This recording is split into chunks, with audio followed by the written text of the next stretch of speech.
Morning. What time is it? Yeah, it's 5 to 11 on the 13th of Feb. So this is not going to be evergreen content because I've just date stamped it. But anyway, never mind. Morning. How are you? How are you? If this is the first time you're joining me here, just fixing my camera. My name is Sylvia Smith, and I am the CEO of Incline Training Consultants Limited, and I am also am I the owner of my Facebook fan page, which is Money Matters with Sylvia Smith, and also The Learning Curve. The reason I have three really is because I kind of like to compartmentalize. Not always appropriate, but sometimes, depending on what post I put up, it's not relevant for a particular page. So that's why I'm running three at the moment. Anyway, lovely to be here, lovely to see you. As you can probably see, you may not be able to see very clearly, but out there, it's not a great day weather-wise. It is raining at the moment, according to the temperature gauge on my car. In my car, it's 6 degrees Celsius, so it's not so cold, but it's very wet. It's awful, really. Anyway, should be thankful we have another day of life. The reason I decided to jump on here this morning was because I witnessed something recently, and I think, this is probably more for those of us who are kind of interested in emotional well-being and emotional good health. And I suppose it really sent some messages to me, sent a message home to me about the fact that many of us walk around with or harboring a lot of pain from our childhoods. And when you hear people make comments about, well, that happened so long ago, what's the big deal? That's really so not the case. And I see this so often in my work as a social work professional, and also as I go around in my day-to-day business, you sort of pick up that all is not well with a lot of us.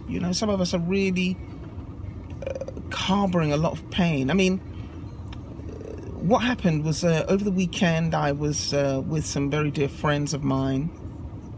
We're planning an event, and one of the members of the group began to talk about his childhood and talked about some of the difficulties and the challenges that he faced when he lost his parents quite young.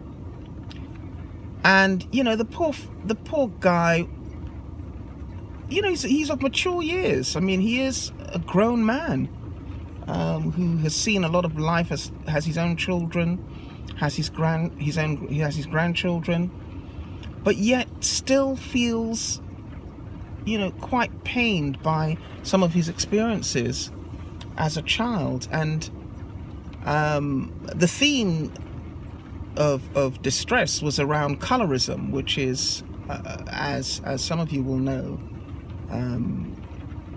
particularly in the black community, there is this whole thing about the fear of the skin.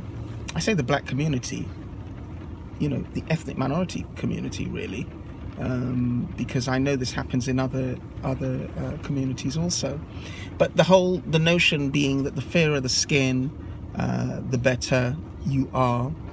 And this particular fellow was talking about some of the awful experiences he had as a child because he was darker skinned than other members of his family.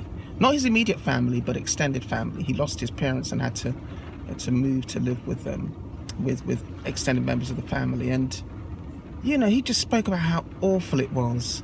And also touching about that was that it brought him close to tears when he recalled and remembered some of those awful experiences. And I think, you know, one of the things that also spoke to me is that as one gets older, you do a lot more reflecting. You know, I think that happens. I'm someone in my 50s, and I often reflect on things that happened in my childhood. And I think probably when I was in my 20s and 30s, you know, you kind of breeze through. You're still going through some of your major experiences. So I don't recall being as reflective about the past as I am now. Don't get me wrong, I'm not necessarily using my past to determine where I'm heading. And I would certainly advise that that's not a great thing to do. But reflection is important because it helps you to understand yourself, understand your life, make sense of your life. This may not be something that everybody needs to do, but I would really advise it, not so as it brings you down, but so as it helps you to make sense of your existence. I know these are, you know, huge questions, and you're not necessarily going to find the total answer. But it kind of feels so important to me because, you know, as we decline in years, you, I suppose, make sense of what your life has been all about.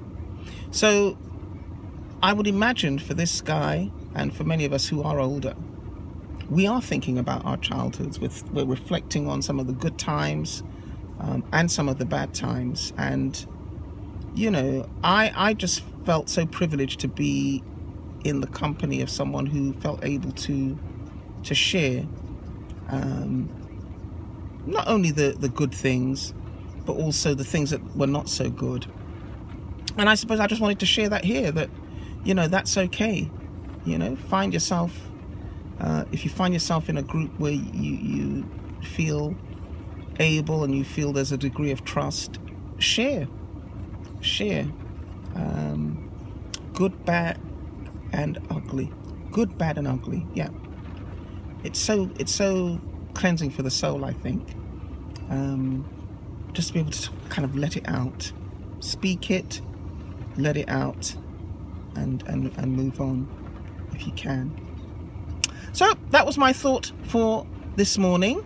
I'm off to the gym to do a lot of cardio because I find that's really helpful, and yeah, get the old heart going. And when I get back, I've got some more administration work to do. So have a great day. If you'd like to continue following me, please do hit the notification bell at the bottom. That ensures that whenever I do publish a video or I jump on here, that you will get notified. I'm also going to put this on one of my Facebook pages. It'll probably be the Learning Curve Facebook page. So go there and you can see other videos and other bits and bobs of information that I felt useful to share. Have yourself a great day. Peace.